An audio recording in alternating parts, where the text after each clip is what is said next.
अच्छा जी, पाकिस्तान के अंदर जो कम आमदन वाले अफराद हैं उनके लिए एक बुरी ख़बर ये है कि उनके लिए फ़ाइलर होना जो है वो एक तरह से ज़रूरी हो गया है।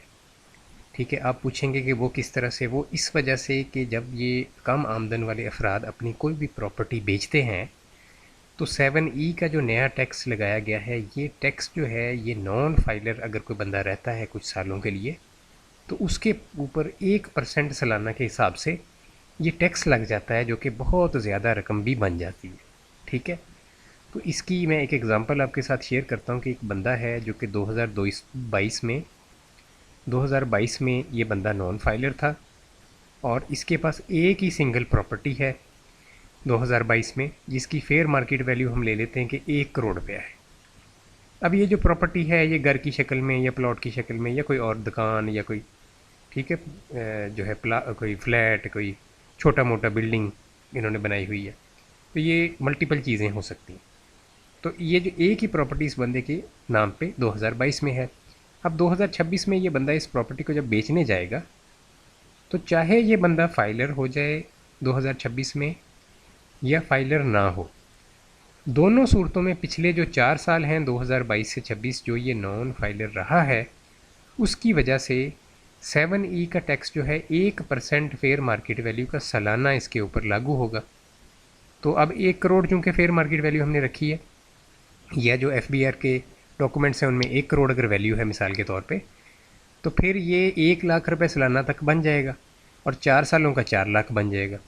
ठीक है, तो आप समझ गए होंगे कि मैंने ये एग्जांपल समझाने के लिए आपको दी है कि ये इस तरह से ये एक्स्ट्रा टैक्स अब ये 4 लाख का इस बंदे को पड़ रहा है, जो कि फाइलर के लिए ये टैक्स जो है ये नहीं है। ठीक है, फाइलर जो है उसके लिए ये टैक्स ज़ीरो है।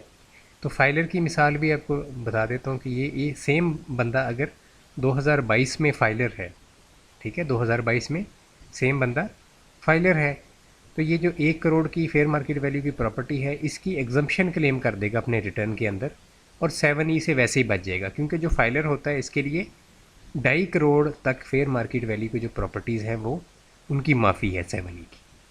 तो इस वजह से अब ये फाइलर को गवर्नमेंट जो है बेनिफिट दे रही है, और इस वजह से अब ये जो फाइलर बंदा है ये 2026 में अगर प्रॉपर्टी बेचता है या इसके बाद कभी भी बेचता है तो इसको अब इस प्रॉपर्टी के ऊपर ज़ीरो यानी सिफर टैक्स अदा करना होगा।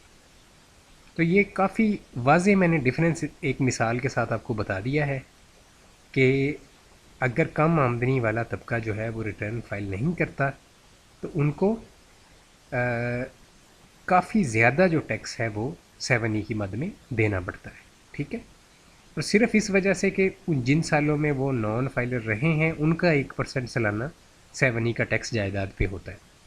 तो ये आपको ये जो टैक्स है ये अदा कब करना पड़ना है, जब आपने अपना घर या शॉप या प्लॉट या फ्लैट या बिल्डिंग अपनी बेचने के लिए जाना है। ठीक है, तो इसके लिए ज़रूरी है कि कम आमदनी वाला जो तबका है वो भी अपने आप को फाइलर कर ले।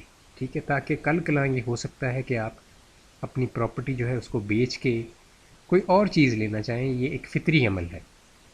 ठीक है जी, फ़ितरी अमल है, और इसके नतीजे में फिर ये हैवी टैक्सेशन जो है 7E की ये आपके ऊपर होगी, सिर्फ इस वजह से कि चंद साल आप जो है वो आपने नॉन फाइलर के तौर पे गुजारे हैं। तो ये मैं कैटेगरीज इसलिए लिखी हैं कि बाद में फिर क्वेश्चंस आते हैं। तो एग्रीकल्चरल की ज़मीन पे नॉन फाइलर हो या फाइलर हो दोनों के लिए 7E एग्जम्प्ट है, उस एग्रीकल्चरल ज़मीन पे जिस पे एग्रीकल्चर यानी काश्तकारी हो रही हो। ठीक है, तो उसका आपने क्वेश्चंस नहीं करने। ये मैंने इसी वजह से यहाँ पे हाउस, शॉप, प्लॉट, फ्लैट और बिल्डिंग यहाँ पे मेंशन किए हैं कि इन पर्टिकुलर चीज़ों को बेचते हुए फाइलर और नॉन फाइलर के ऊपर डिफरेंस है 7E का। एग्रीकल्चरल प्रॉपर्टी को अगर बेचेंगे तो चाहे आप फाइलर हैं चाहे नॉन फाइलर हैं दोनों के लिए 7E की माफ़ी है। राइट जी।